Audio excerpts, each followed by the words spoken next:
Welcome to Don't Whistle at Night podcast, where Navajo legends echo in the shadows. Darren and Dawn will guide you through the sacred fire of native storytelling, where the old stories breathe, the unknown walks among us, and voices, long hidden, rise to be heard. And remember, don't whistle at night.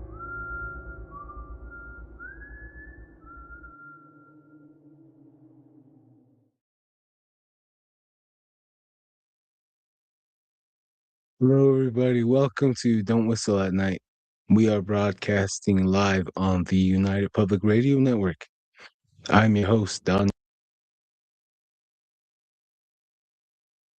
0.7 FM in New Orleans. I'm your host, Don Yazzie.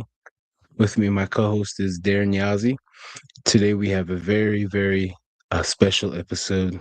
Today, our guest is Randy Caveman Yazzie. But first, let's bring on the co-host right here. Oh, hey, what's up, guys? What is going on, everybody? I hope you guys are ready for a very interesting episode. This Randy Caveman Yazzie, we met him out in the field this week. He had a lot of interesting, not even interesting stories. He had a very interesting life with these cryptic creatures, the paranormal, and his aspect on how he sees it and how he pursues stuff like it is very unique. It is a very unique guest on. And he'll match everyone else that we have on this podcast because he'll blend right in, and it really interesting man that we got to meet. One of the legends, the OGs out here of the cryptic world. Yeah, so let's get him on, man. Let's get it going. Let's roll. All right, let's bring on the guest of honor. Without further ado, the man, myth, mystery. Here he is, Randy Caveman Yazzie. There he is. Yazzie. Oh, Yazzie. Yazzie, Don Yazzie, Darren Yazzie, and when the Yazzies get together, there's bound to be trouble, right? Oh yeah. We treat like rabbits. Sometimes it's not good to shake your hands. You might end up sometimes. Yeah. Yeah. So whenever there's Yazzie, there'll be trouble for sure. Yeah. How you doing today, there's Randy? a whole bunch together. There's a whole bunch together. Then there's a war party going on. Yeah. So as long as there's no civil war, Yazzie versus Be Gay, we gotta be peaceful. Just like they say, I don't want to be. This one guy says, I don't want to be a beat called Be Gay. He says, I said, what do you mean? Then he just looked at me and smiled and said, Be Gay. He says, and then like that, and I was like, oh, okay. So kind of corny, but that's what he said. And his last name was Big Gay, though. But my name is Randy Yazzie, and people call me the Caveman on the internet and around here. And I just went by that name for a long time. We were lifting weights, and one of my nephews said that, and it stuck from there on, the Caveman. And I guess I was grunting. You know how you grunt when you lift weights, and I guess I was doing that, and say, "Oh, you sound like a caveman." So that's how the name stuck after that. And I just lived. Well, I lived on the Arizona side, called Many Farms, Arizona, and I grew up there in my teenage years. But in my elementary years, I grew up in Hogback, or around Hogback. Also used to go to a boarding school called Nina Nazad Boarding School, and it was good. And I went from there in the boarding school from 3rd to 6th, and we went to many farms to my dad's side, my paternal side. All my maternal side is on this side, New Mexico, and I've lived here. Or let me back up. At age 12, I left and went to my paternal side, and I grew up all the way up there, where joined the military, went overseas. Oh, it's kind of breaking up there. Oh, we got.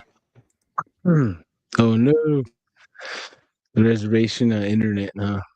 Yeah. Randy. Okay. I'd like to give him a. I had to give him a quick call real quick, and we can read the comments and we can go from there. Oh no. Yeah. Wait. He's coming back through again. Okay. Oh, and Randy. I came back to the New Mexico side. Randy, Hello. We lost you for about a few minutes. Could you go back to where you joined the military? Hey, what's up, Avery? What's up, Dana Warrior? What's up, everybody? Oh man. Oh, geez. Yeah. Well, someone said have him over the phone. Should we just do that? Yeah, we could do that too. Have him over the phone. I think that'll be a better choice. Oh, you think so? Yeah, if the internet's gonna continue to do that, because right now it's pretty important conversation. He's a pretty special guest. This is one of the guys that we met firsthand. So, if we have to do it, we have to do it. All right, then. I'll give him a call right now. Okay, hang on.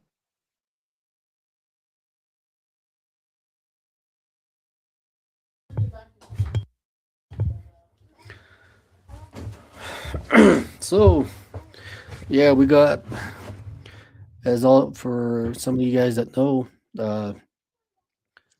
we actually got all together. We got the band together. We get a really good group of guys that we collected.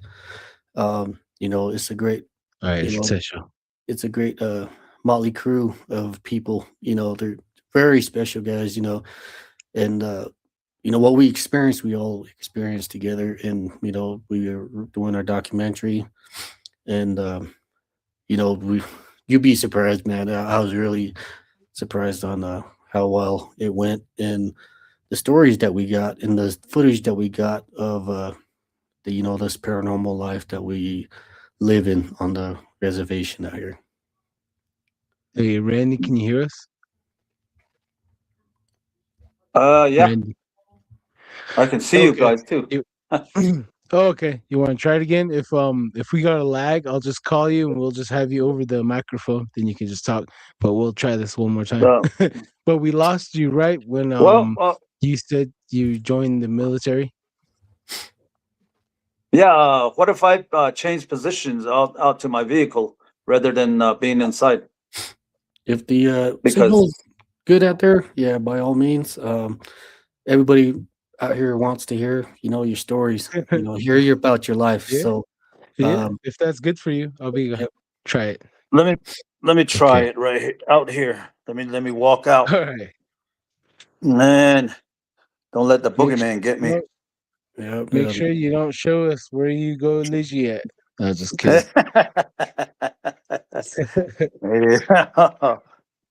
What's up, everybody in the chat? What's up? Hey, Thank what's you for going on, guys? We got the chat already busy. Yeah. One Coach Shell says first one here. Yep. Hazy Lyman, what's up, brother? What's up, man?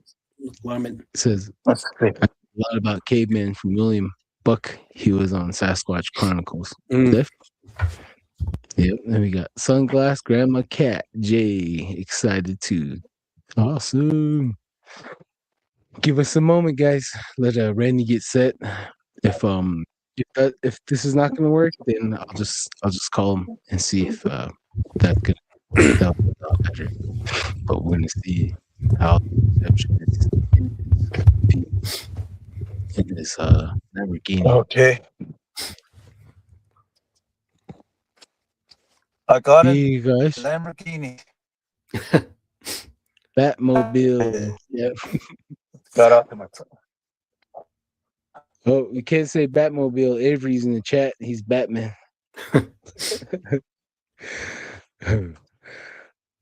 Oh, Randy. no. Yeah, I think it's best to go to a phone call on this Okay. one. All right. So, yeah, like I was saying, we we did some footage, we did it live, and all the stuff that we talk about on this podcast is what we went through on this expedition, and it's real. It's hard to talk about with some people, but when you live through it and you live around it on a constant basis, you grew up it. Just like Randy Caveman Yazzie, we met up with him and we talked. We talked with him on the in the darkness out there, and we spent time during the first night out there and talked for 2 hours. It was a good 2 hours too. We learned a lot, and a lot of information this man has.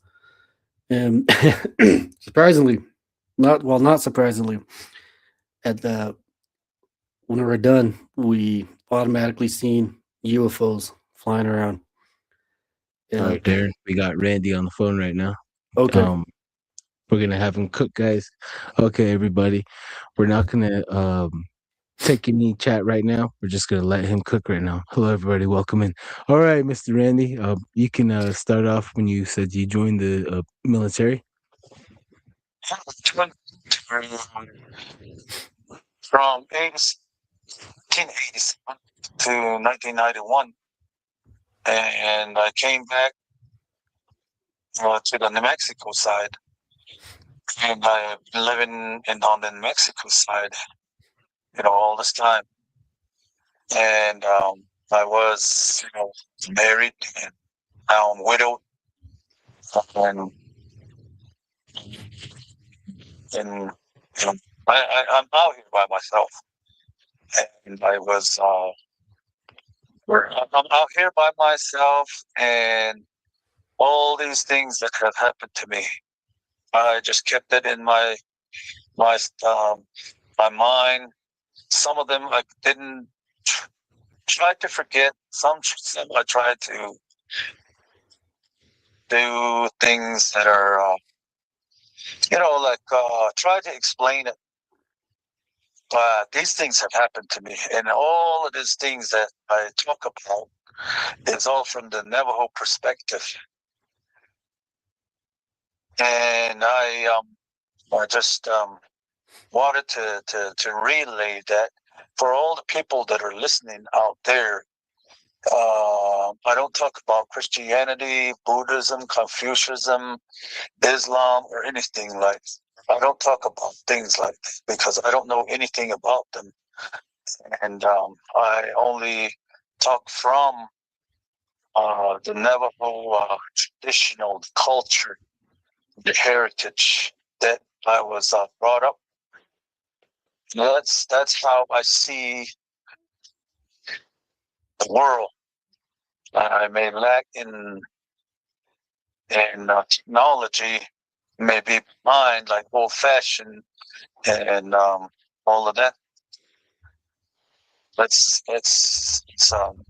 me. But I've worked all over the United States as either a roustabout, um, an electrician, or equipment operator. Anything that moves, I try to operate. That's how I was. And I've also been in the trenches, just like the military. I've been in the trenches, digging it out, doing labor work. And then in sports, basketball, cross country. In fact, in cross country, and when I was growing up, my time for 1 mile run was 4 minutes 30 seconds, and I came in second when they tested me in boot camp. So there's somebody else faster than me. You guys still out there? Yeah, we're just listening.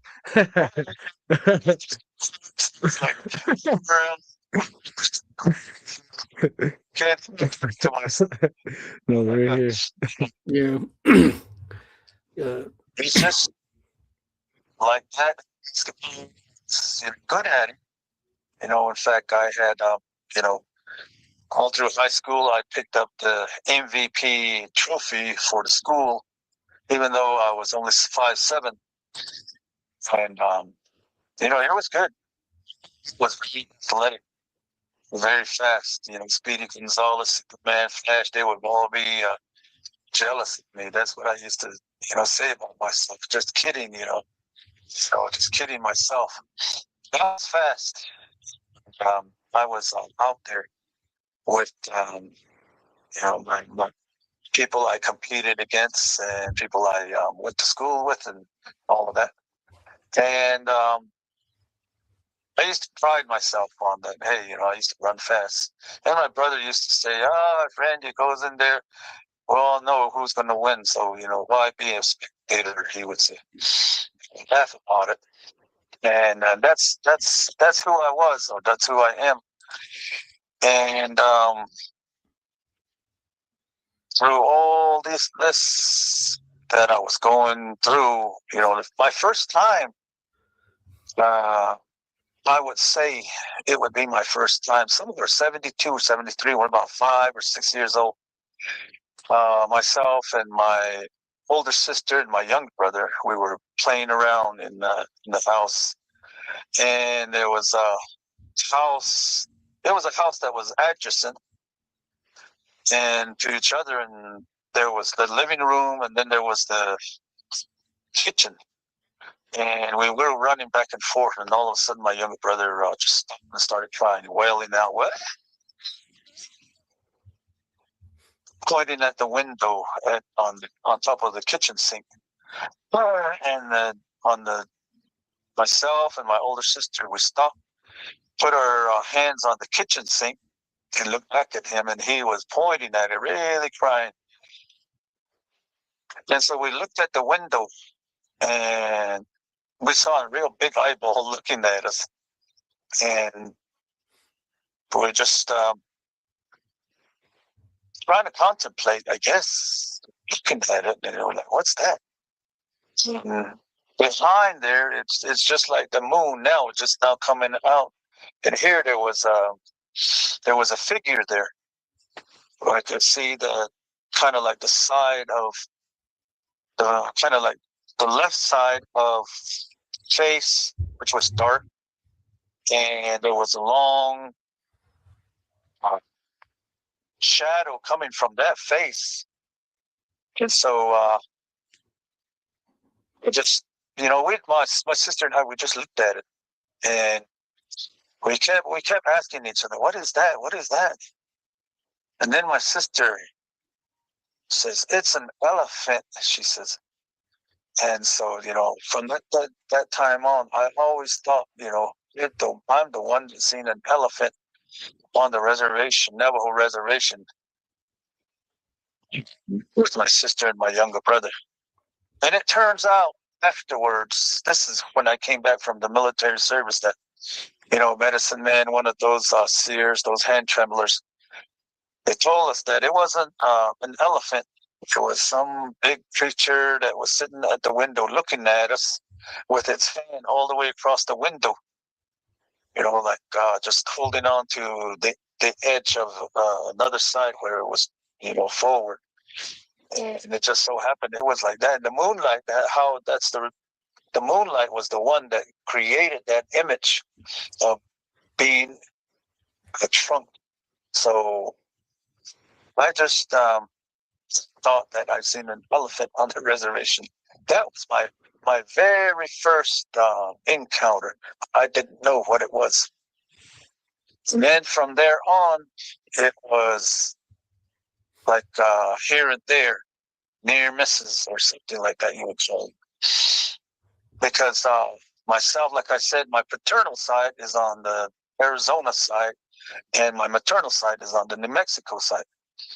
So when we came back, we used to live in a little hogan, which, for the people that are listening, a hogan is a round house that looks like one of those yurts that other countries use. It's called a yurt or yurt. It's like that. But it's made out of stone or wood. And we used to live in that. And we had a small door that you could just kind of like, even at 5, 6 years old, you could kind of dip your head and walk through it. And that was the doorway. And we used that. In other words, we lived in it. And late at night, the door would open, take real slowly to open. I'd say about maybe a foot. And it would just stay there. Myself and my younger brother, we'd run over there and try and close it, just really try and push it.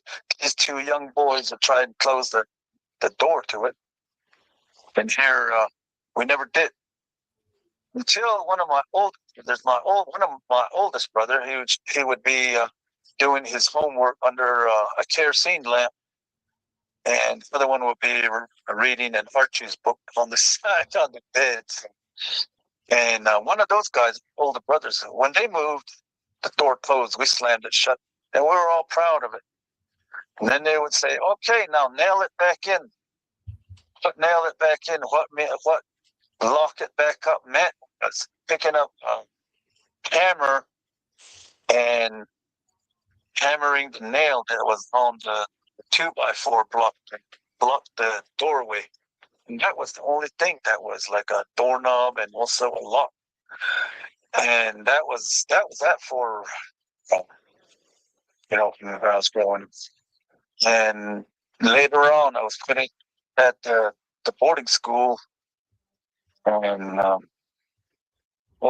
my brother, my young brother, I had nightmares. For some reason, the deer was breathing on me. I used to be scared of it. That's how my nightmares were. This deer just walked up to me and started breathing on me. My younger brother, in the morning time, would wake up outside under the tree that we had right in front, kind of like a little ways from the hogan. We call it the hogan. And it's from the word Navajo word hogan. So from that hogan, it was about probably 10 feet. He would wake up there, and he thought he was sleepwalking all this time. And we would just play around. We didn't think anything of it. I had nightmares at night. He was sleepwalking. That was it. And it was just, cool. We were growing up, little kids. Then we were put into boarding school. Boarding school wasn't safe also, because late at night, something would be looking at us through the window, and then people would say, "Hey, there's a person out there wearing a mask trying to scare us. So just go to bed." And that was it. And we would hear like footsteps, something running across on top of the dormitories that were there. So I just would think about that. For me, I thought, it was some little kid just playing around. But when we also wanted to scare ourselves, we would look out the window, which was kind of forest area, and apple orchards and apricots and all of that. They were growing. This guy was growing. We ourselves, we were stealing those apricots and apples also. But at late at night, through the street lights that we kind of like observed in, we would see this one guy that was huge, almost as tall as the apple trees, walking around out there. And some guys, they would say, yeah, that's my brother, don't mess around with me because I'm going to send him on you. And things like that. And everybody didn't mess around with him. So you would see that. And in the morning times, we would see like apples piled up on the steps of those dormitories. And all neatly, all piled up like in a little pyramid kind of thing. And just see that. And we would just go through, the man outside.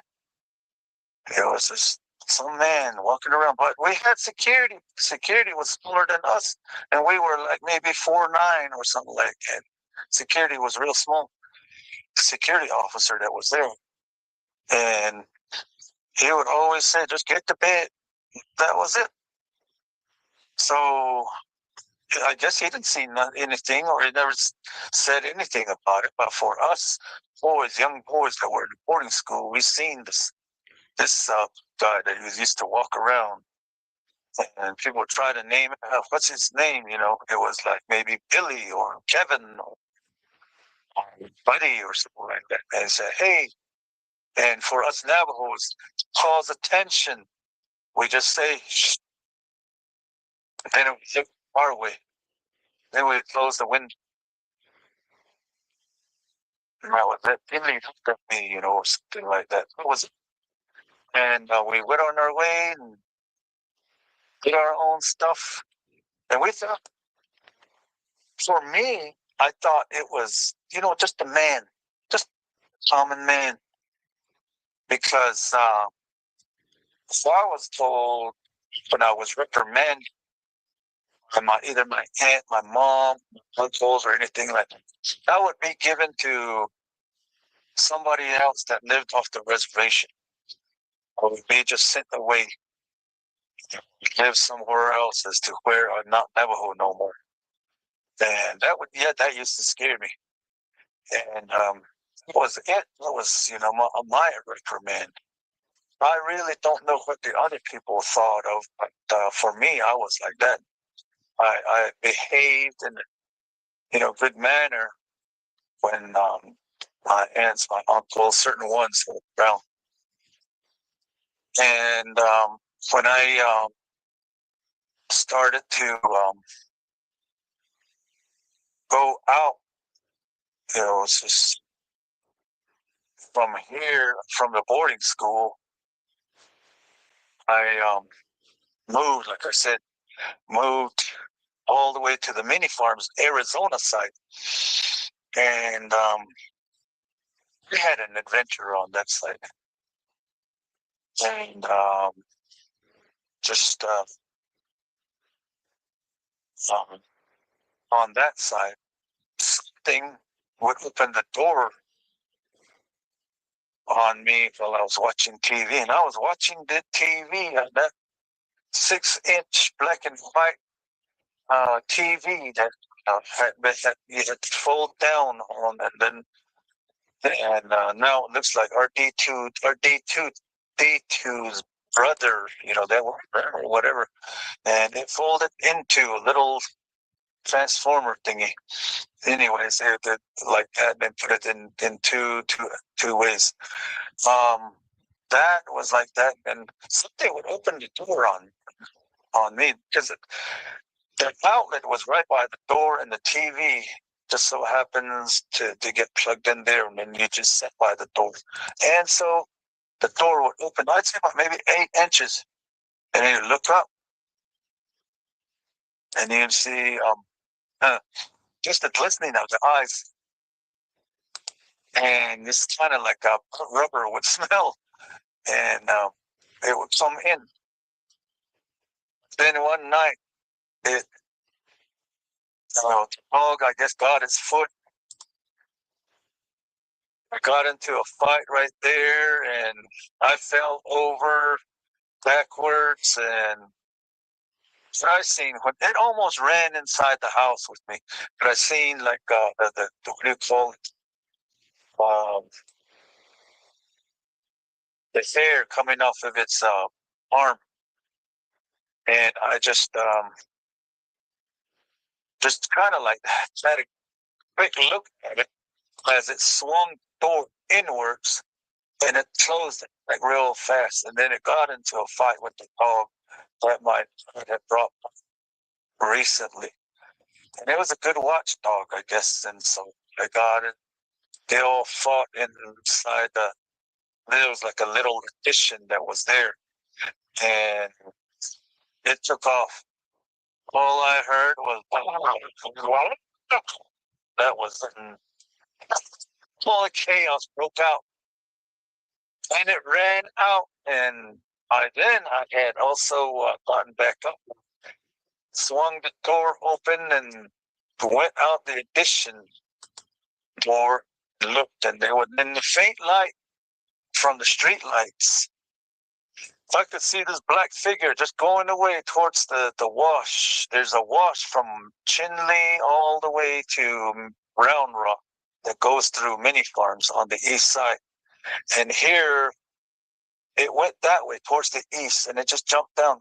At the same time, there was a whole bunch, I'd say there was a lot of dogs, about 50 of them that just ran past my house and went to where thing was. So they just stood on top barking from there. That black thing just just jumped off that shit. It was like 10 feet, something like that.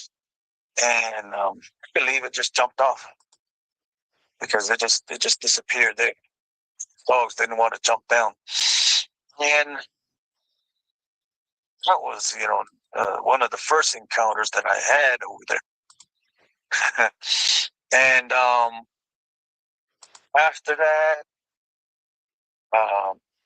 we would just mind our own business. There was a guy that used to come in from, he used to live way in the boonies from mini farms. And he used to come in for the week, a young boy about my age, they were both 15, 16, something like that. And here, he would always roll out his bed also inside that cabin that we had. And he would lay towards the window. And then one time I would just mind my own business and just do my homework from school. And from there, he said, "Hey, there's somebody looking at us through the window. Somebody keeps dropping their head out. I think it's your cousin," he says. I said, "Oh." And then we had a cousin. We had a cousin named Obi. He used to scare people and, that did some funny stuff, pranks and all of that. Anyways, he says, "That's probably him." I said, "Okay." So I'd say about 2 more days passed, and it kept on doing it. And we didn't have no curtain. And he would lay there, and he says, "That guy's back." He says, "Obi's back." He says, I'd say, "Okay." And then that time I said, "Okay, just slowly put on your shoes. Get as comfortable as you can. Even put on your socks or something like that." I said, "I will put on my shoes real fast, and we'll run out the front door. You go to the left, and I go to the right, and we'll catch it. We'll catch who's looking at us through the window." So tell me when he's looking in again. I said, and he says, "Okay." And he's looking that way. He's not even scared that there's something that's looking through the window. We thought it was a gorilla mask. And he says, "Oh, there it is again." It's like, ready, 1, 2, 3, and then we took off. Out, first door, out the addition door, and he went left, I went right. And we met up on the north side of the house. And usually a Navajo house is there's always opening is towards the east. And I was like I said, I was real fast, so I was fast myself for going to the right and going all the way around majority of the house. Well, he ran just a little ways. When we got there, we see nobody there. And we would hear footsteps going towards the northwest of our residence.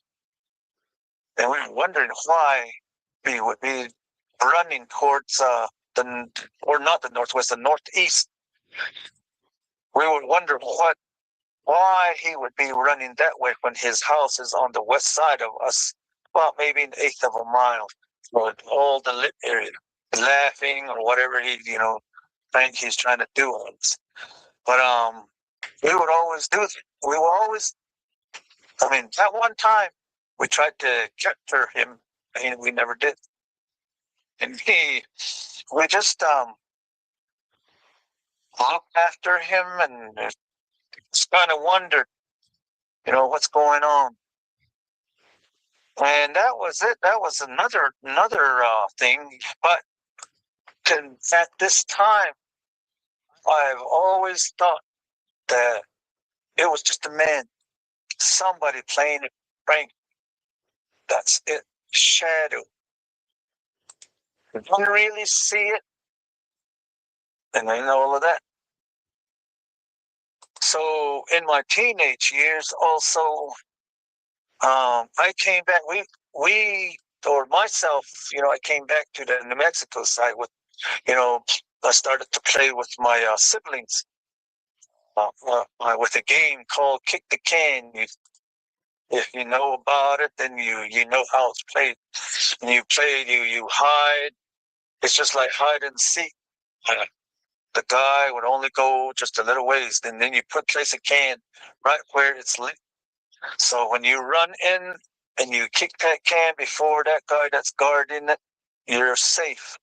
But if not, then you're out. You don't get to play the next game. So we would do that, and it would be in the dark at night. That's what that's when we played.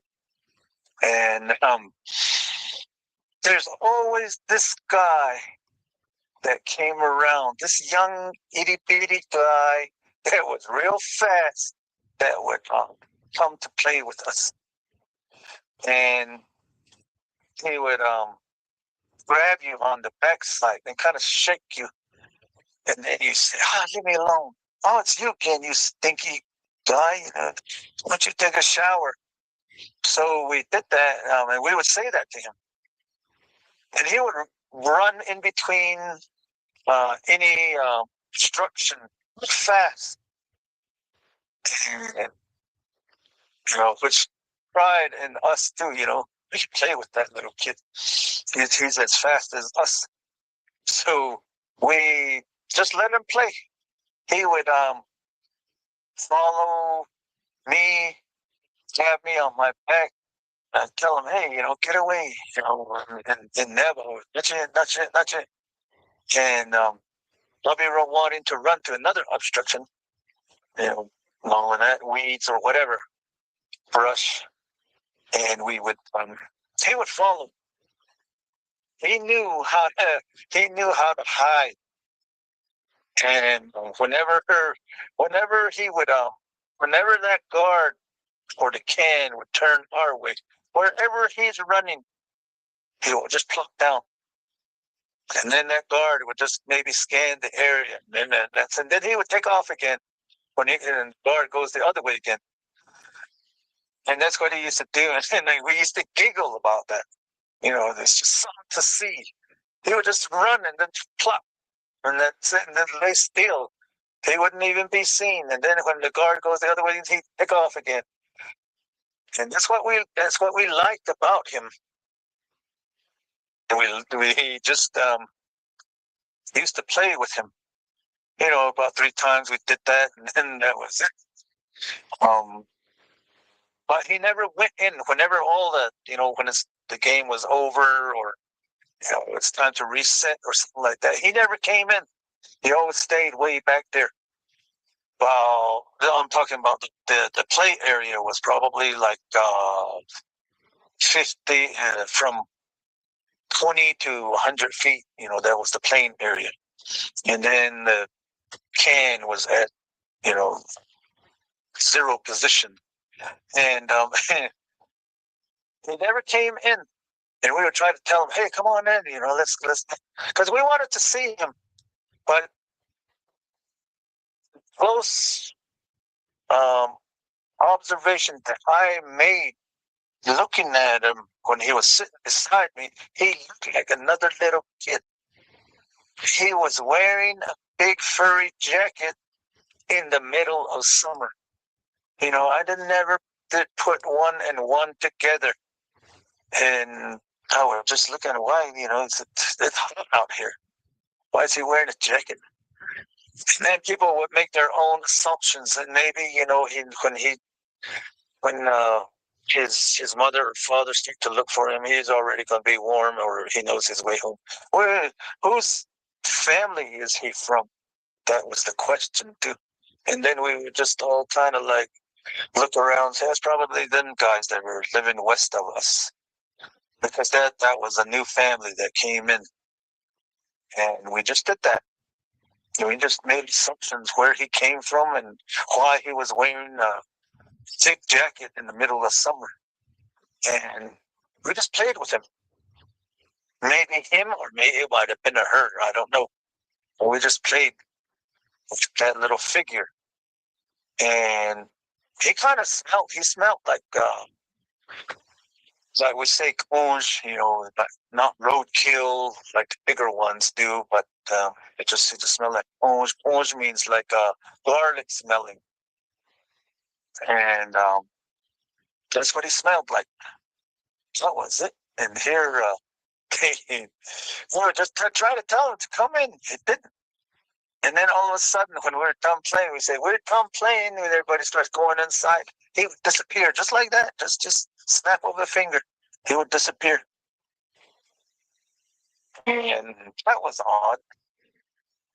We've never seen anything like that. And then I had forgotten about this story, because it didn't really matter to me. That's when I was in my teenage years. One of my younger brothers says, "Hey, how about that guy, that young fellow that we used to play with?" Oh, you think it was a Bigfoot?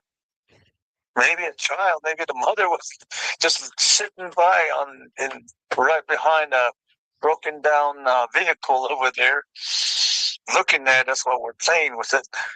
That guy had that little man, or little boy, had a hell of a time playing with us, because that would be about maybe 10 or 15 of us just running back and forth, running around. And he was among us. He was a little bit smaller. I was probably like maybe 5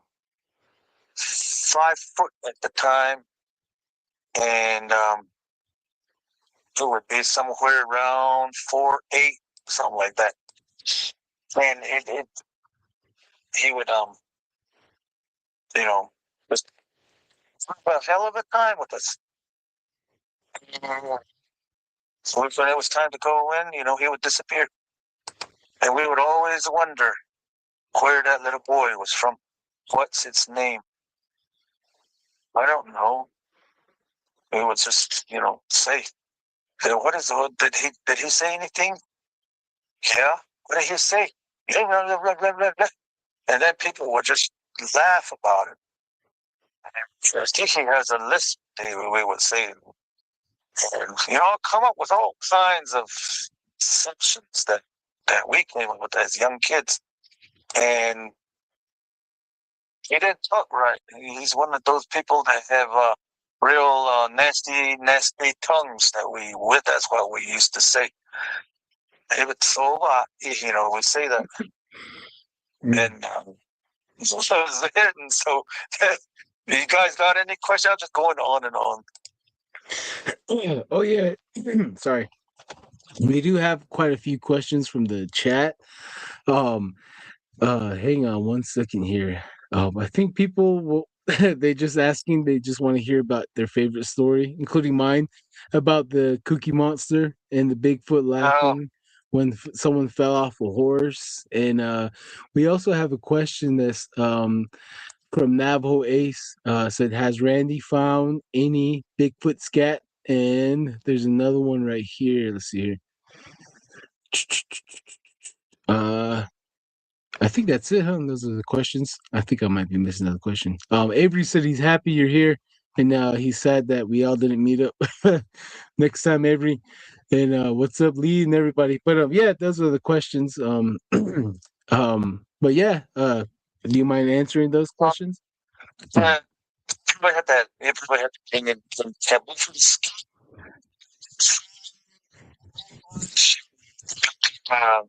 2 times they did.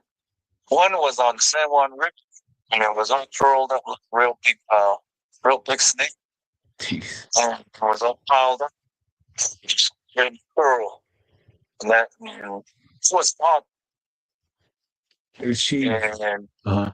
I don't know what a horse manure looks like, that little pebble biscuit looking thingies, and then the cow manure, deer, and all of that. I know what it likes, what it's like.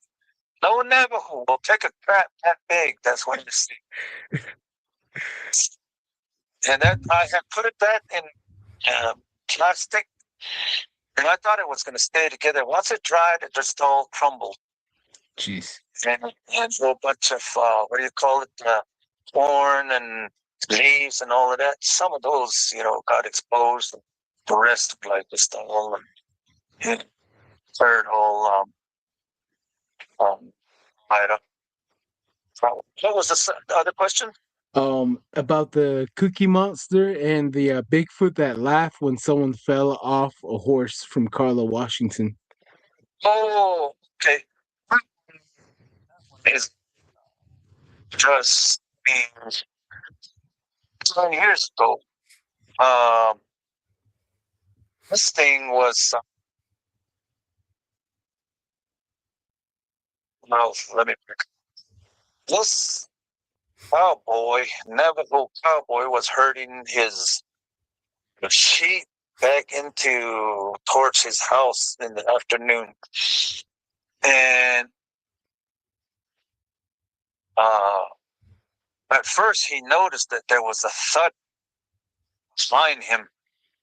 And then another thud, but his horse kind of got skimpy. And then he seen the one in front of him, and there was maybe 10-inch rocks. They were big. Like he motioned. This was the guy. He says that it was that big. He says 10-inch. And he kind of scanned the side to his right. And he kept throwing rocks. Bigfoot kept throwing rocks. And the horse was skipper, just kind of like up to hill. The cowboy fell off. And he started laughing. Oh. Then I keep on doing it. And laughed. And he got back on his horse, yelled at that Bigfoot, "Don't bother me, not bothering you." But they kept throwing rocks, and every time the horse kind of bucked, Bigfoot just go,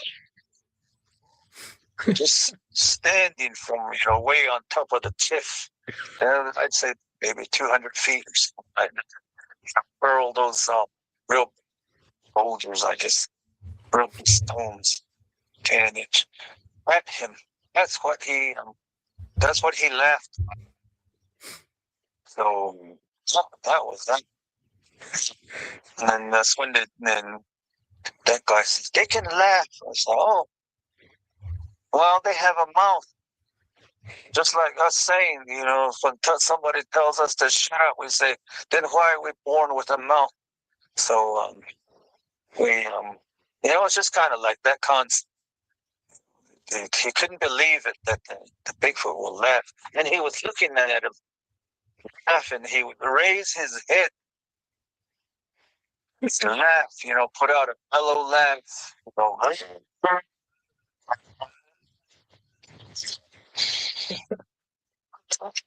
So that was that. But that's the one that the guy fell off his horse. And the other one is I used to work in this place called Sonosti, New Mexico. And it was a boarding school that was being demolished, and they wanted a security officer out there that would look over the place, that wouldn't, no crowd control, and also just keep the place quiet. And that was it. So I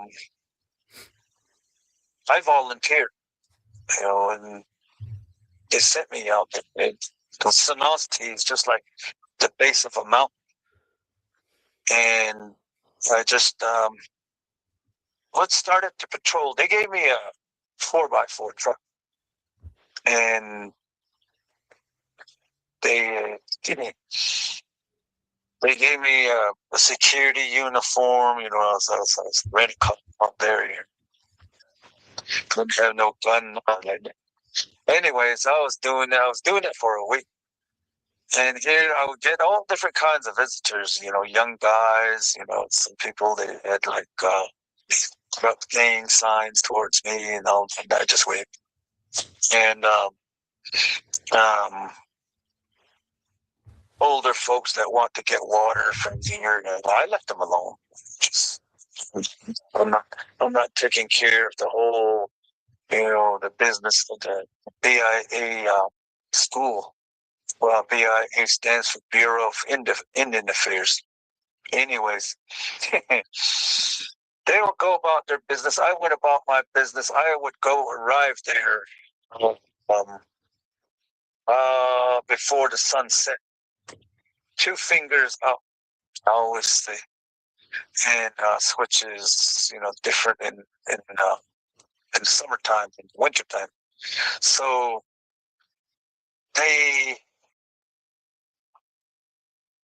anyways, they're going about their business, and they would visit for a while or something like that.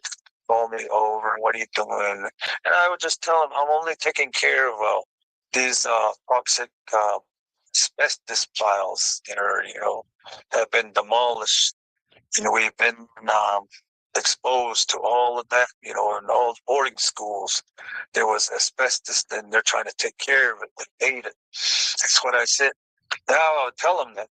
And they say, okay, can I take this? And I said, no, you can't take things from me.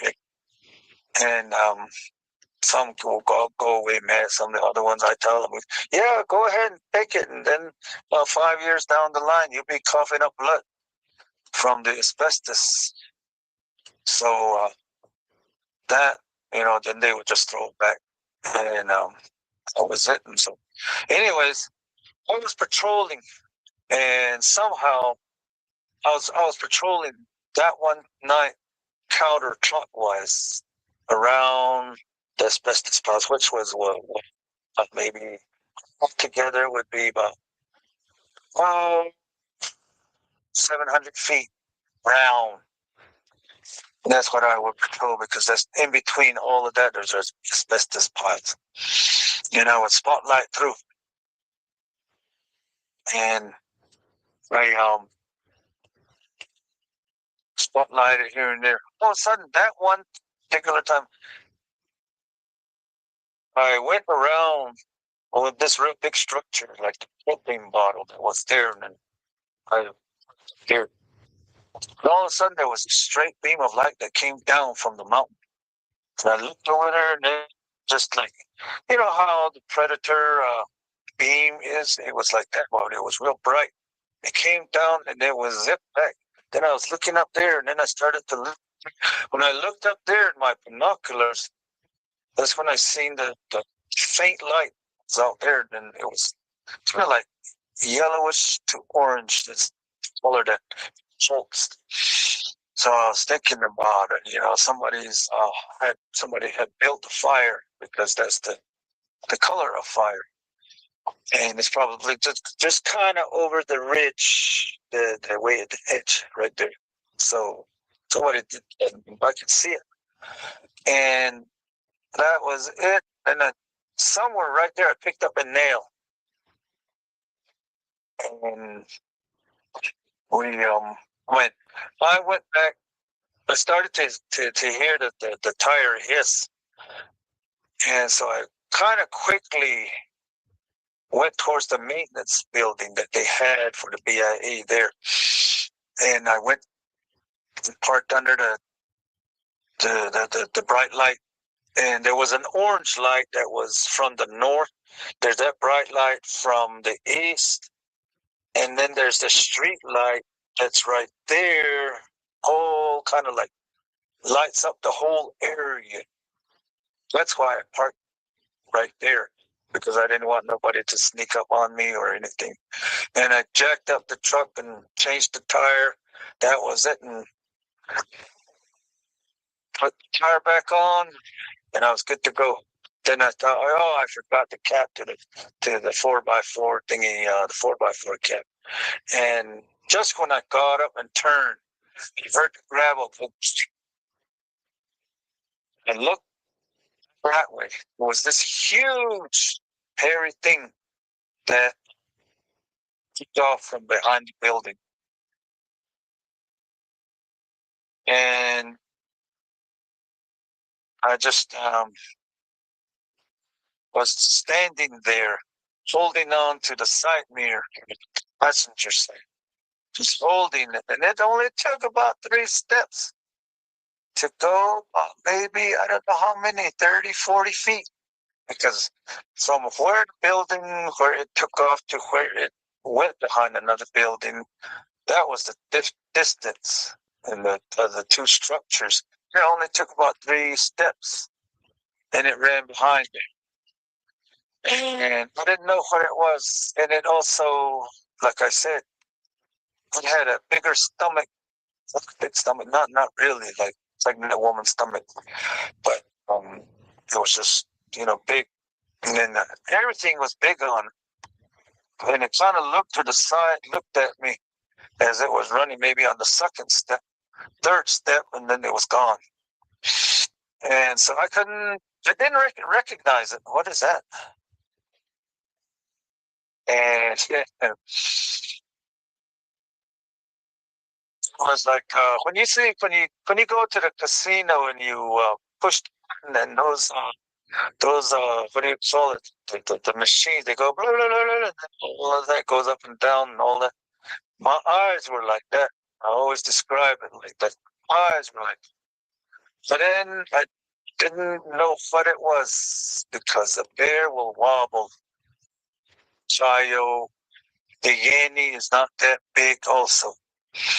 That's what I was thinking. And I just looked at it and didn't know what afterwards. I'd say about a few seconds, 15 seconds, but still looking where it went. There's a tingly feeling that came from the bottom of my feet all the way through. I shivered when it was at my body, and then it went pop way on top of my head. And I thought, oh, is that monster? So I ran inside the maintenance building, called the police, and I said, hey, there's the boogeyman out here, trying to scare me or eat me. There's a boogeyman around. I told the police, and then the police, the dispatcher goes, we'll send somebody out there. In fact, there's one that's near there. And so I said, okay, I'll just wait. Sure enough, 30 minutes later, I could see a real fast car coming with its red and blue lights, and I knew it was the cop. So he came up to me. I flashed my spotlight at him, and he came in. And he says, "Where is it?" And I said, "I ran behind that building where you came from."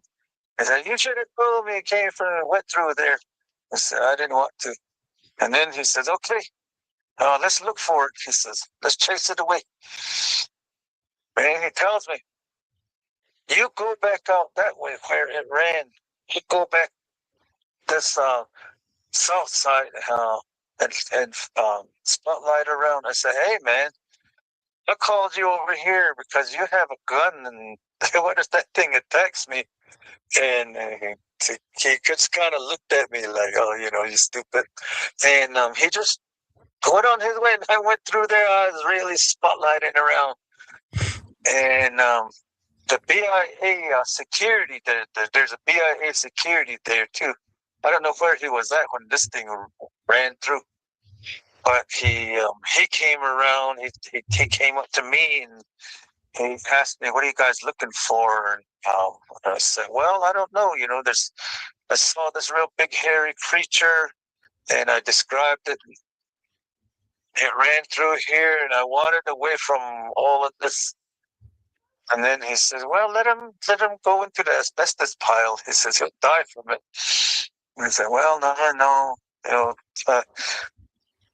My boss sees somebody that crawled through there, then my job is on the line." I said, and he kind of just chuckled about it.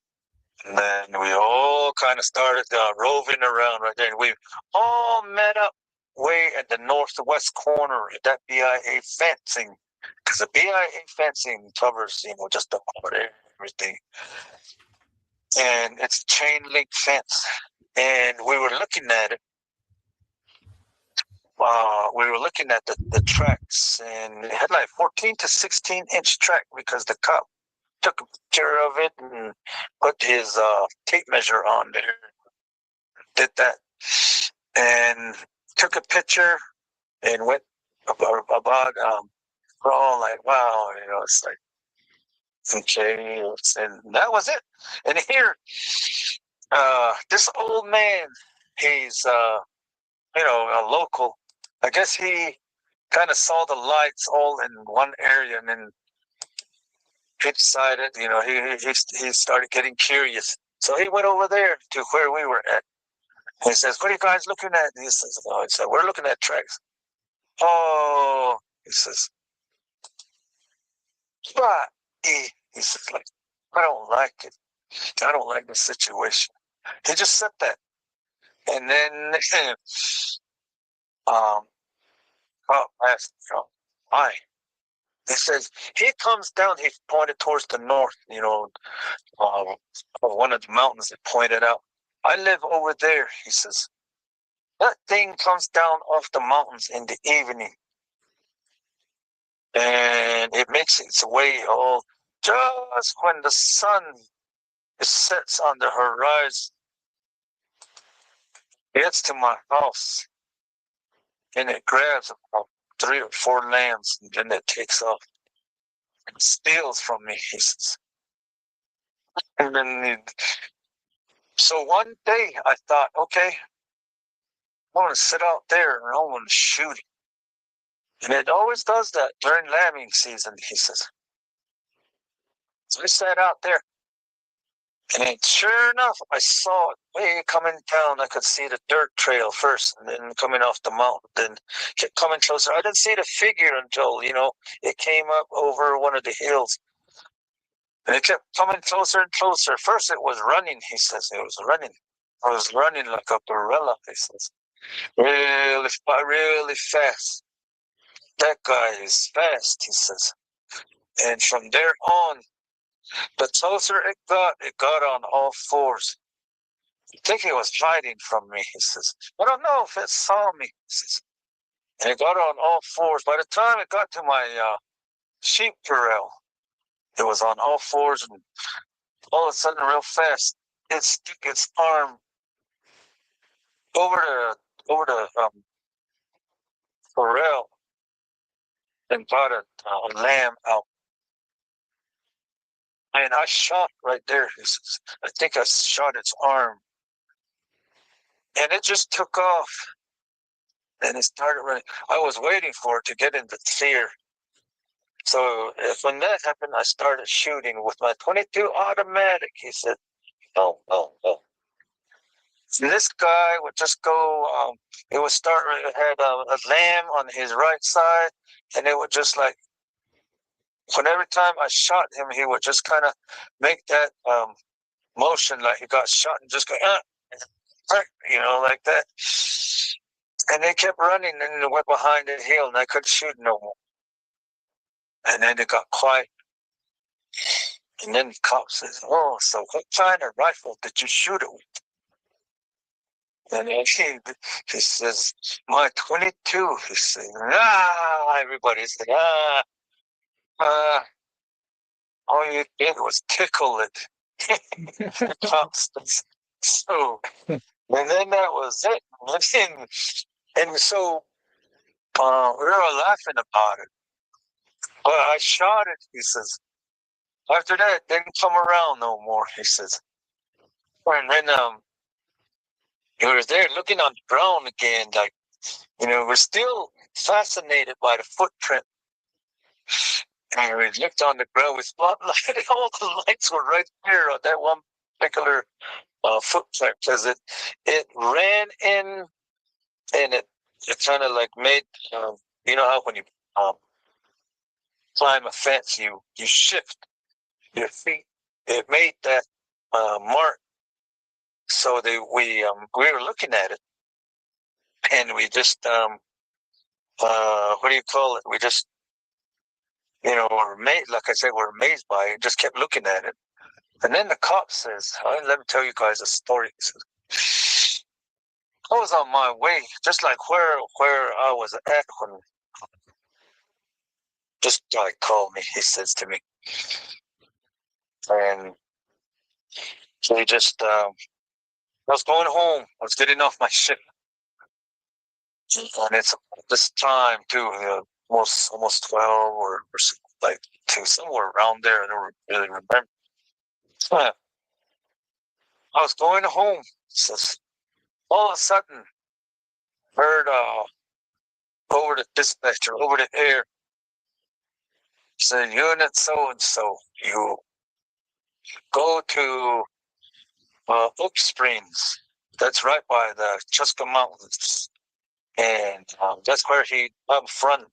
He says, and I was going home, and before you clock out, make sure you go check it out. And he says, "Stand for it." And I went further. He says, "How I was going, and I was wondering. I knew there was a revival in the area. Revival there, what's going on. You can hear they were doing that, and then I was coming in, and they said, 10 for what's the situation?" I said, and they said, "The dispatcher says they reported a boogeyman out there." And they just I guess that's when they reported that, and then after they hung up, they did their thing.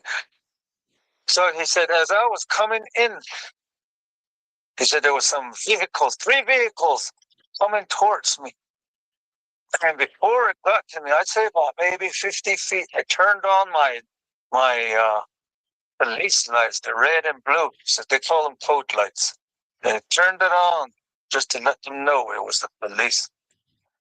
And then that's when they flickered their light. They rolled up beside me. And I was facing north, and they were facing south. This was, I guess, right before the revival tent, he says.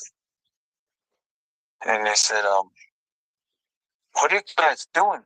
I guess the driver had his rifle right by the door, holding on to it, holding the other one with on the steering wheel. And then his passengers also had weapons too. They all had rifles sticking up.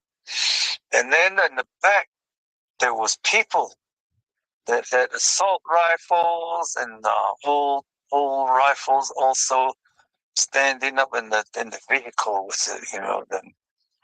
Then I told them, "Oh, I'm going to the church, and where you guys are doing you guys are coming from the revival, right?" And then they said, "Yeah, we're doing the revival, and we'll tell you when we get back." And I went forward slowly, he says, and then the second vehicle is the same. Oh, militia up, all the rifles and all that, people standing in the back with rifles, all that, one with a machete. And the third vehicle, there were even kids with rifles, he says. And I rolled by. Then I turned on my spotlight. We're usually right by the driver's side door. So he turned it on, and I let it beam way up ahead of me. And then also to show that, this is here, and the hero, like that. And then he, I guess when he drove in, the other ones had turned around. They followed him in, and then the event supervisor and all those people with guns, they all came up to him. And they were like, "Oh, this happened, this happened." And the guy says, "Oh, I was looking around. I looked towards the tent. There was a sign right there. There's a real big sign, Revival, God's Army." And I looked at it, and man, this is God's Army with all these rifles. And they worship while they're holding on to their rifles. What I thought, he says. But the main event supervisor, I guess he says, "Okay, let me tell you," and he kind of brings him into the tent, that real big blue and white tent that was out there, and kind of brought the police in there. And he says, "Well, this is what happened.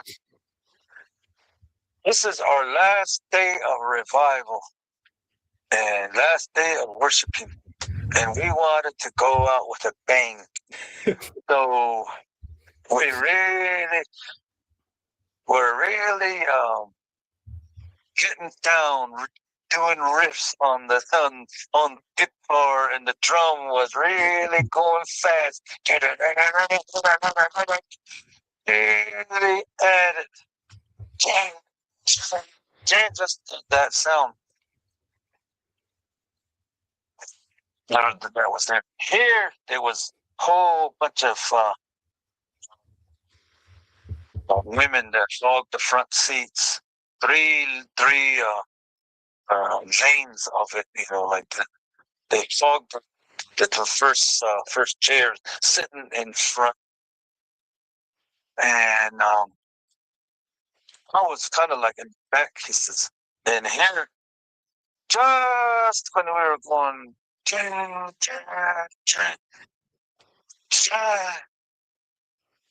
the ladies in front all jumped up. Hallelujah! Just then, a real big black figure came in from the south of that tent, grabbed a cookie, a whole bunch of cookies, and what do you call it? Bucket of cookies, and then it ran out the other way. He says, everybody fell over. The band members fell back. All the ladies that were up front fell back. We never even finished saying hallelujah. And that was it. Everybody was mad. He says, whoever it was, it stole our cookies. We were supposed to have cookies afterwards. All of this kind of like fellowship for a little while and go home. License. I don't know. when was this? It's, well, maybe 45 minutes to an hour now. Okay, he says, well, maybe whoever did it is down in the canyon somewhere eating cookies all by himself. So that was the thing, that happened. That the cop was telling us, and he always used to giggle about it afterwards. After this, what we came upon, but that time we all left. And it was the end of my shift, so I told the BIA security, have at it. Then he says, "Well, for us over here, we always, see that thing. It's tall, yes, and it always looks at the women through the top from a real small slit, because that's how BIA houses are. They have that little slit of 2 by 16 slit of vent way up on top. Something looks in from there. That's what these women report while they're taking a shower in there. And then he's doing. Pop says, "Oh, that's probably you standing on your unit." He says. So we just laughed it off, and that was it. And like, damn, okay. And then, we all went, and then we all shared our stories, and then we left. That's the cookie story. So if you think about it, it's why would this thing, it must have been sitting there waiting for a distraction, because that's what they do. They wait for you to get distracted, then take off or disappear. And it did that while everybody went, hallelujah. It ran through, picked up the cookies, and then went out the other door, other flat. So that's what they do. They do. They wait for distractions. They wait for you to look away, and they make a move. So that's one thing that people out here, the ones that are listening, be aware of it. If you lock eyes with them, then keep it there. You're going to be the one that keep your eyes on, because the more you move, the more it's going to move. Either it's going to wait for you to move forward or backwards. If you move backwards, it's going to kind of like relax, but it's going to still hunch over like it's going to take off. That's the thing. That's what it does. As I've noticed through all my years, you lock eyes with it, keep it there. You're the one that's going to get scared, and you're the one that's going to be like running. But stupid me, I lock eyes with it, and I just say, you know in Navajo that means what the hell, And then also I call it the human growl. Means, that everybody has their growls. All these animals. And then like my old grandpa says, we're part of those animals. So within that sense, I myself say that. And you say that to a child too, they're gonna disappear. They're gonna walk away from you, no matter if they're crying way out loud. You say, then they're gonna walk away. That's the human growl, I call it. Or things like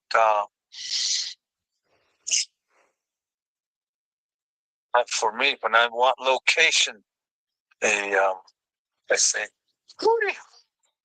Then anybody like my horses, donkey, all my animals, they know that. Then they run towards where the sound came from, or they just start running home. I say that, and they're all like, even my dogs and my cats. When you're like, I'm like walking around outside, and then my cats are all outside. Say, oh. You know how cats are with their tail straight up in the air, just zooming back in the house. Yeah. So that's my like, hey, what the hell, also. And then things like that. I picked, but that's that I guess the moral of what the Cookie Monster story is about. But It's a good story. it's like that, and then go back. It's like we used to terrorize. Like I said, we used to terrorize mini farms as young kids. And myself, my older brothers, terrorize. Get in the way of people living good or sitting outside, throw dirt at them or something like that. They were awful. And here, late at night, when we used to sleep in the shade harbor house, and that was called Chop. We used to sleep in there's a square one, and it had those skinny BIA beds with bedrolls. And at that time, there were a lot of them. I guess they're throwing it out. Some people just pick them up. And we used to sleep on them. And here late at night,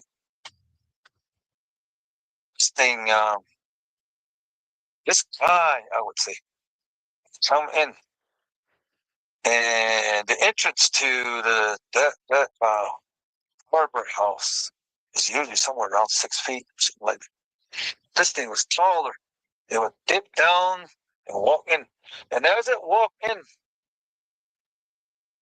it would make a left right away towards the park. And then go to the darkest area where there's either one of my cousin brothers or my brother, one of those guys that they lived back there. And here they would start talking to them. Oh, hey, your mouth smells like crap. Stuff like that. And they just maybe slap it on the hand or something like that. I just here I have my eyes closed. I just see it come in, kind of real in slant eyes. Come in. It comes as it comes in. And we usually have like a plyboard covering the doorway, and people say that keeps the dogs out. So anyway, it opens that and goes to the first person, and it goes to the next person. And the next person says, "Wet your mouth stinks," he says. "Don't brush your teeth first." And stuff like, "Don't, don't." And then the people would say that they all have all kinds of stuff to say. But when it came to me, what it did was it just straight up stuck. It's either finger or fingernail. I don't know which one it was. Just stuck it up my nose. I said, "Oh, don't."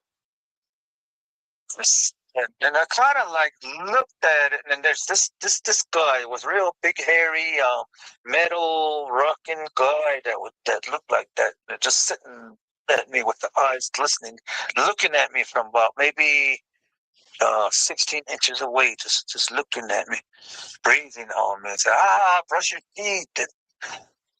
I said, and then it would massage the side of my face. Real slowly, just massage it, just touch it. And then through my hair, I had like kind of like longer hair than right now in my picture. I had longer hair. and we just kind of like just look at each other, just faintly. We'll just look up. I know there's somebody's big nog right there, and it will breathe on me. And then how it breathed was.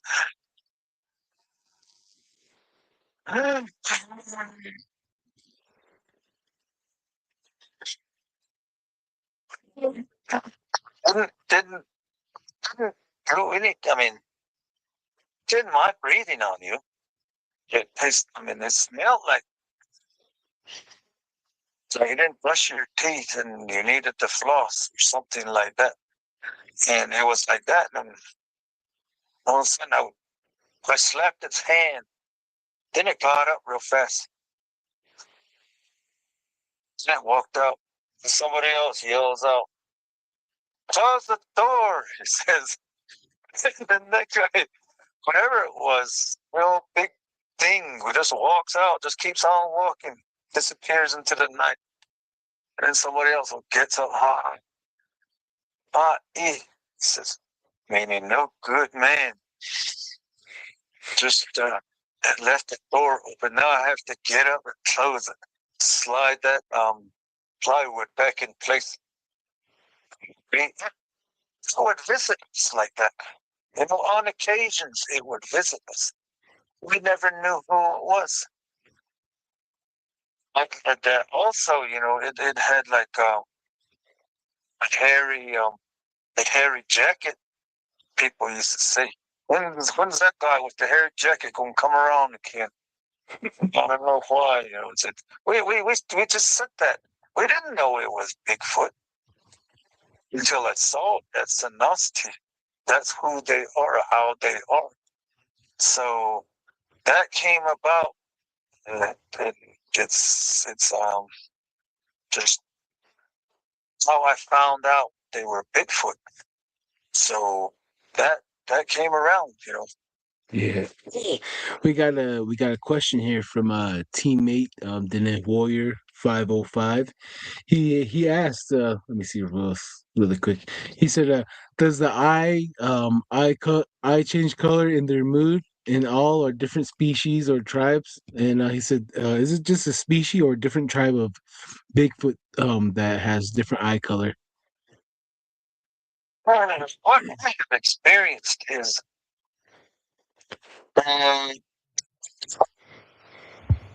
never glowing. Never glowed. It's almost all werewolf. Yeah, red glowing eyes. Oh, snap. Okay. So, like I said, all I would see when it looked at me, while it opened the door, I saw glistening eyes. When it was looking at us through the window, it had glistening eyes. And when it was trying to dig in my nose, it had glistening eyes. There was no red color or glow, anything like that on it. But when my Nolly described it, my paternal grandpa, that's that when he described it, he called it horse face because the Dogman's face and facial features are really huge. It looks like a wolf, yes, but it's almost as big as a horse's face. Even the nostrils. You know, you look on the thingy.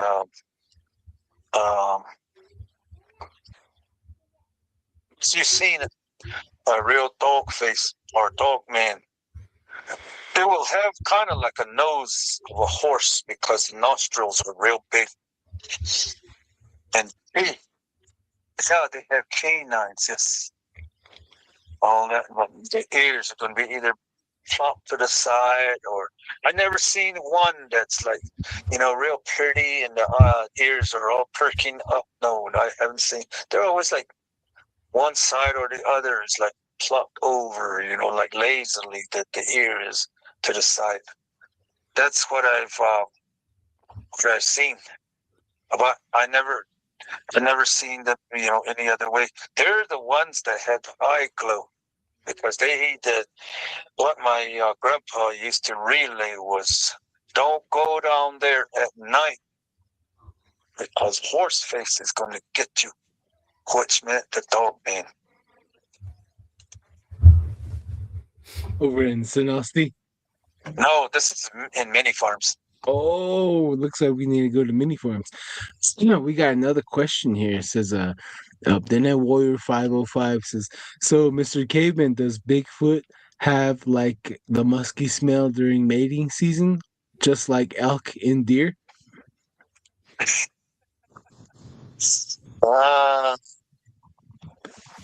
Me, it's yes and a no. Sometimes it would smell like, you know how people say, it's chicken.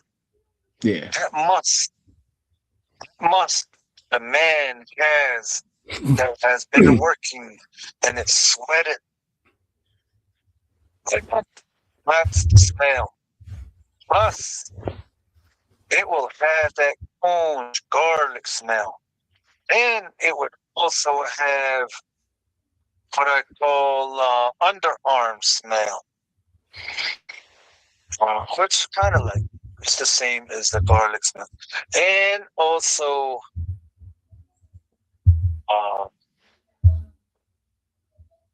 don't wipe your ass kind of smell, like and,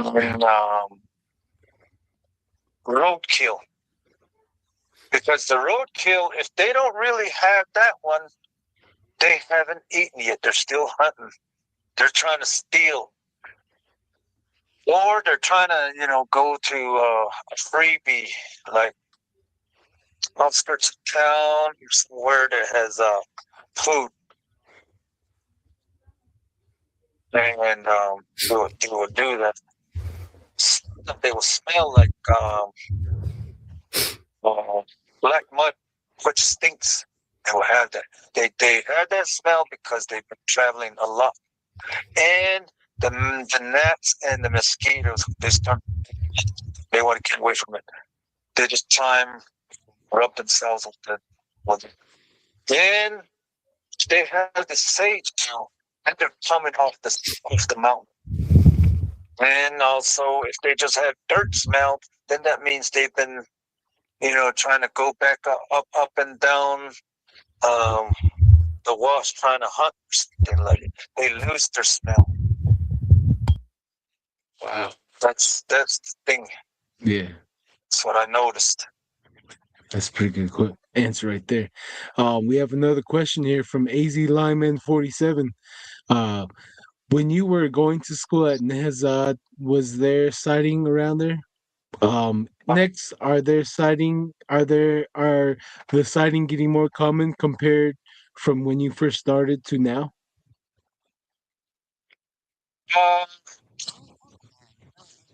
Shave steroids.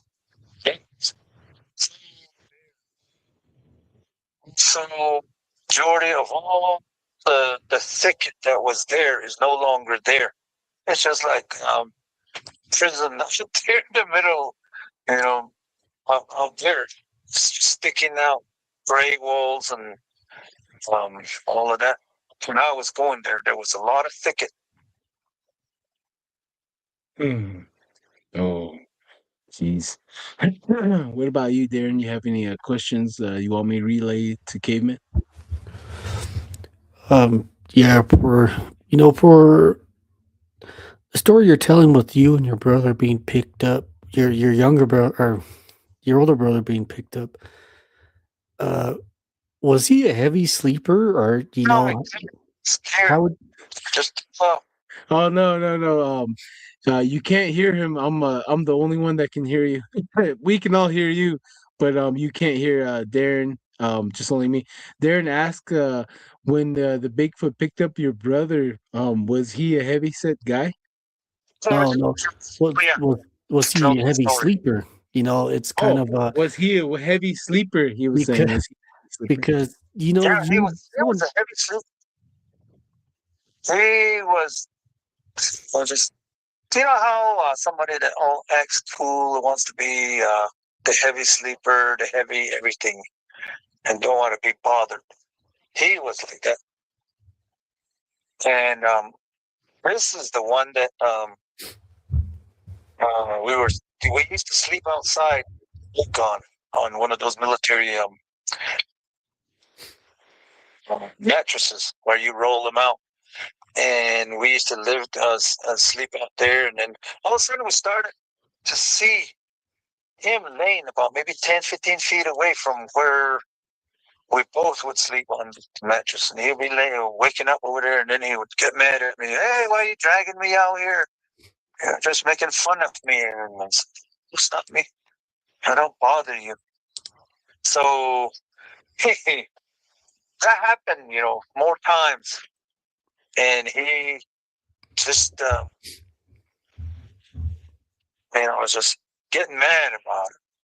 And he thought it was me because I'm the only one that's did. Everybody else slept inside the whole god. And when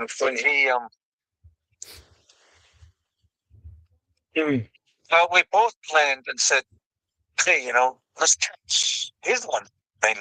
Let's catch the person that's taking me way up there. I said, okay, so how are we going to do it? Well, let's tie a rope onto our leg. I said, and I tied my right, and he tied his left leg way at the ankles. And we went to bed, covered ourselves and just went to bed. And late at night, I was awakened by my leg, going about maybe 30 degrees in the air by the tug of the rope. And it woke me up, and I looked kind of downwards while I was still laying upwards. And this thing was sitting down, it's like squat down. And they had my cousin brother on his lap. And my cousin brother was all sprawled out. I didn't even know that he was being picked. And here I looked at it, and then I moved again to adjust myself to really sit up. This thing just kind of made the same motion as me and just stood up. And I think it's the tug from my our legs tied together. He just let go. That thing just let go of my brother, my cousin brother. My cousin brother just fell to the ground. And he was like, damn, fuck. He said, it just made that sound like you make a slap on hard surface in mini farms. And here, it started to walk off. And my cousin brother just real fast looked at me.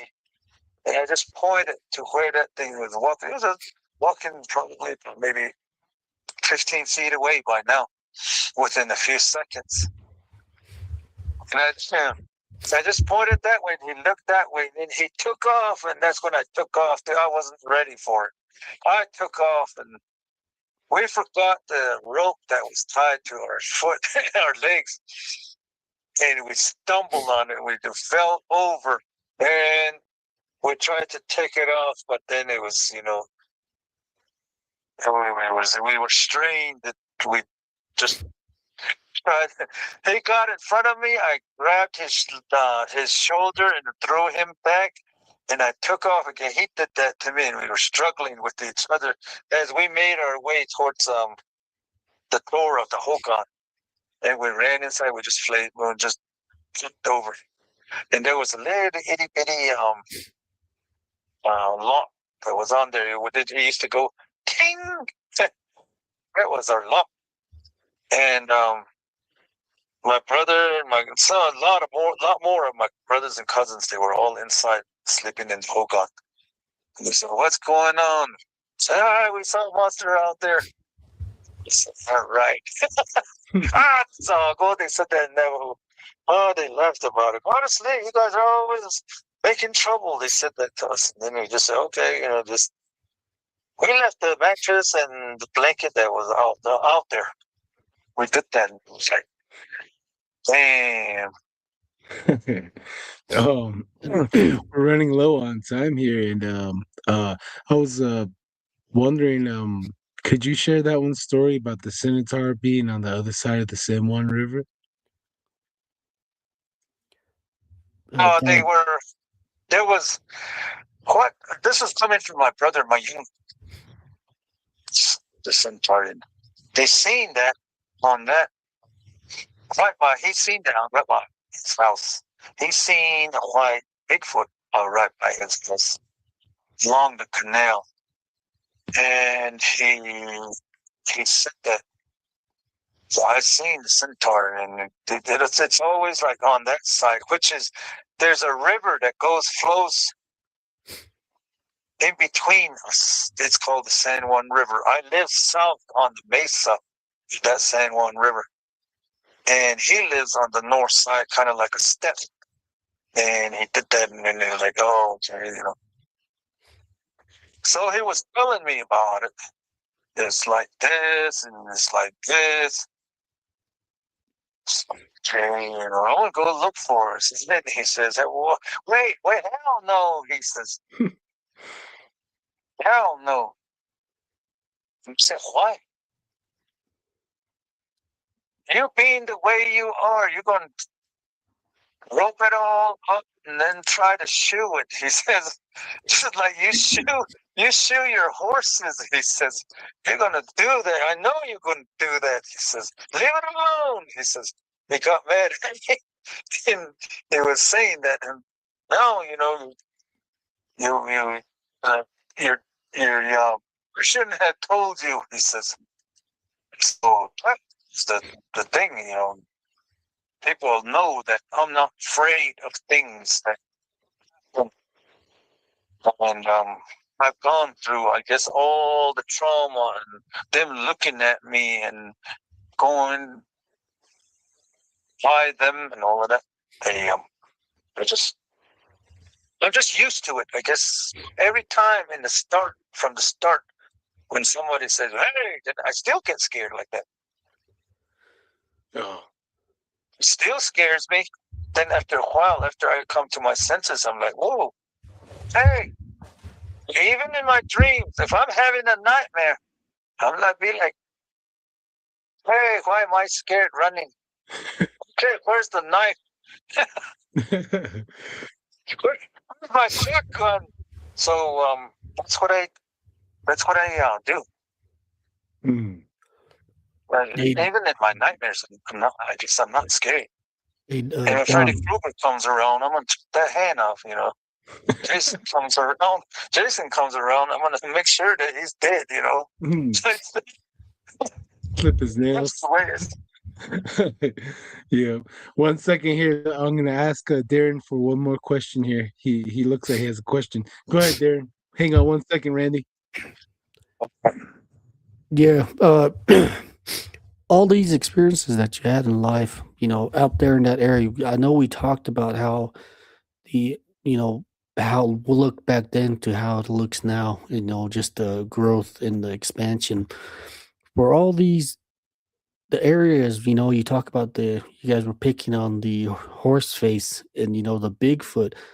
Are some of these areas covered up by that expansion, or are these areas where this said horse face still out there? And Darren, I'll do my best to ask that question because it's long as hell. yeah. So Darren's asking if the area is has increased in sightings and all the other cryptid creatures in the Four Corners area. I hope I asked it right. I tried to go. Yeah. You know, are these areas Daily or nightly visits. I used to fence around. At the time, I used to live, or me and my wife at the time, we used to find footprints outside our house, handprints on the back of her car, even on the cab of my And myself and my good friend and researcher, her name is Brenda Harris. She would get her encounters towards the east of me, which is up fruit. And I praise her a lot because, she advocates for a lot more lights on around houses. Before we would just have one simple light in the front house. That's it. And here the boogeyman will be looking at us from the south and the north. We're on top of the house. And also, Avery, he comes from Dulce. He's a good, I call him my brother from another mother. It's like that. And he's pretty good on it too. We have all seen an increase in Bigfoot and Bigfoot. What do you call it? Sightings. A lot of people have started to see it, and then also, people all over started. 65% of the Navajo Nation has seen it or have had an encounter with it. And sometimes, when I'm not doing anything, I look on the. Remember those Navajo Rangers? Yeah. They see that the only difference between how I tell my story or how I do things, the only difference is they do that with from the fact, from oh really, I want to have it standing right here. I want to do this, how they were taught to investigate, and they do it that way. And times they would not find any evidence or stuff like that. And they've gone into UFOs. When it comes to UFOs, I'm out of there. I'm not going to do anything because they're going to probe me, I say. So I say that. Then for myself, I don't go out really looking for them. I go out to have a good time for myself, not to find a boogeyman. Then they come over. That's the difference. And sometimes, I chase them away. I tell them, in traditional stories, the Yates, giant of the Navajo stories, is used to say, whenever I find you, I'm going to catch you and boil you underground. You probably taste real good like that. I say that when I go outside. If I hear something that's, not good, or I hear a snap or something like that, so I'll find you, I'll catch you. It's like that guy saying, I'll find you, I'll kill you or something like that. But for me, it's I'll find you and I'll boil you underground. I will eat you. I say that, and sure enough, there's no incident from there on. I know they can understand language. All these guys, they know they can understand Navajo language. And I know that they can understand English language. So we're all like that. But there is, yes, an increase. And I say because they have increased, some probably move further south. They may be into Texas and all of that too. Because they have encounters. There's a real orange light going on my side now. So I'm speaking real slow. But anyways, there's they just do. During their increase and all that, I think it's because when that mountain blew up north, I think it's called Mount St. Helens or something like that. When it blew, I believe that that's the reason a lot of it went south.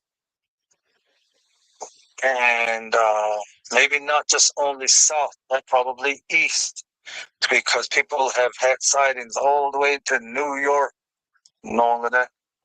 So I believe that that's the reason why and all of that. And then also the reason why we see it here on a semi-desert area is they're running in between mountains. There's the Hesperus Peak, there's the Chuska Mountains, and I live, and everybody else lives in between. So I just see it that way. That's my opinion, and that's when we see it, and a lot of it's like that. I've had pictures. If you go on to, like Hostines, I have pictures, all different kinds of pictures that I try to put in there, and check it out. Definitely. Most definitely. Randy, could you let everyone know where to find you and how to get a hold of you? Oh, if you guys have food, I'm going to tell you where I live. Um, Facebook. on Facebook, Uh-huh. and go ahead and friend me. Just tell me who you are, all that. Message me or something like that. Then all of that. I'm on YouTube also, and just observe this. And then on Facebook, I have my own group, Hustine. I just say Hustine and Bigfoot and all of that, but I've been saying Bigfoot lately. Hustine. Hustine means the man or man. Sishtui, the man from the hairy mountain. The man, the hairy man from the mountain. Hustine Sishtui. It's kind of like in which realm. In Navajo, that's what I was told. It's called, because you can't say yeti in the summertime. The old folks used to just whisper it. Yeti, Wow. Okay. But they said, and then in other places, they had their own names. These elders, they had their own names for it. And I don't say, oh, mine is correct or anything. And it's all different locations. They have their own names for it. Yeah. All that.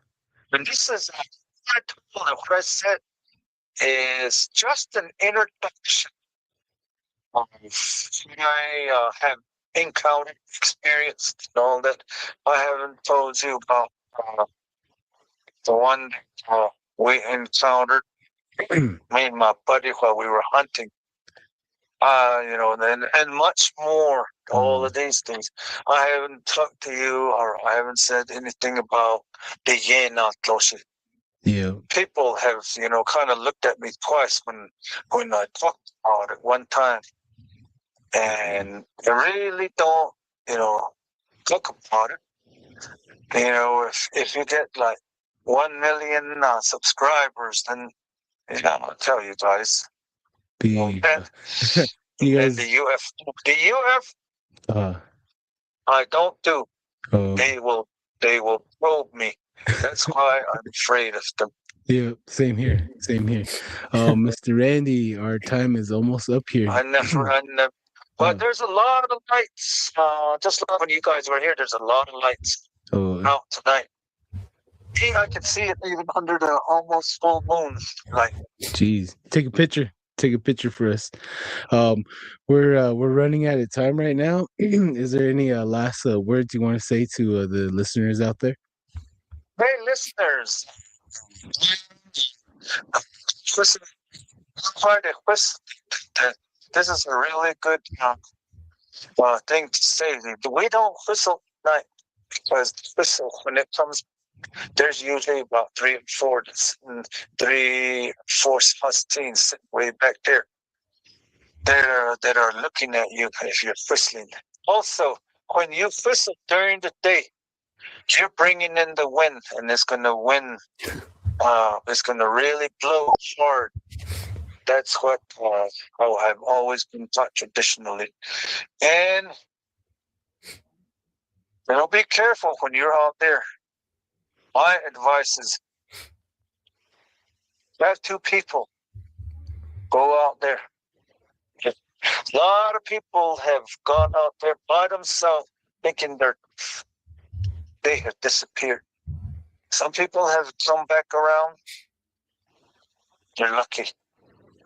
Go in twos, maybe threes. Make sure you're well equipped, not just with a knife, not just with a gun. Something to eat. That's the thing. Something to be warm, to stay warm with, and then stuff like that. That's the only thing I would say, and keep on trucking. One of these days, when I bring in one, I'll make sure, call Don, Darren, and the rest of you guys out there.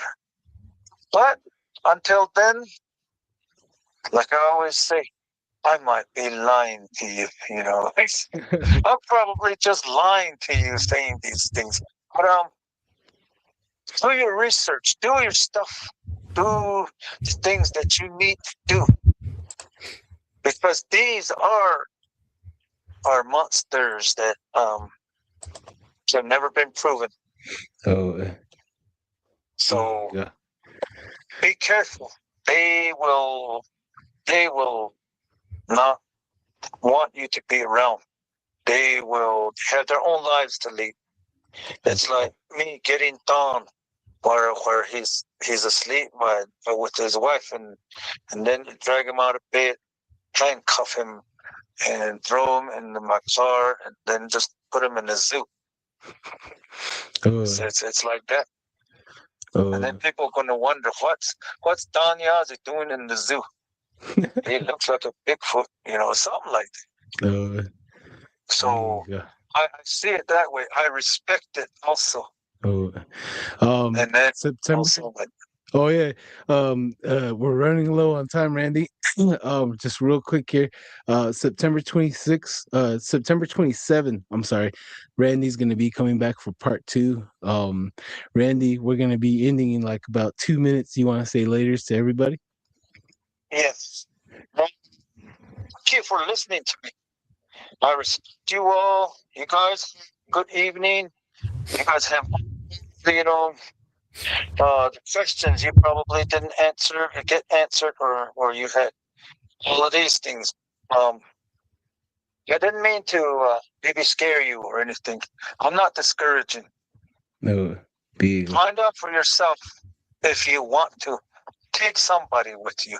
Don't be by yourself thinking that you're going to be out there, trying to prove it and looking around like Elmer Fudd trying to be by yourself. Yeah. And also, like I said, this is only an introduction. The way I see it, this is only an introduction. I told Avery, I told Brenda, and all of that. And I will be on other podcasts. Hopefully, right now we don't have that much of a or that good of a reception, so I guess we had to do it this way. Thank you for listening to me. Shashina, yeah. Thank you for your time. All right, Darren, you want to say laters?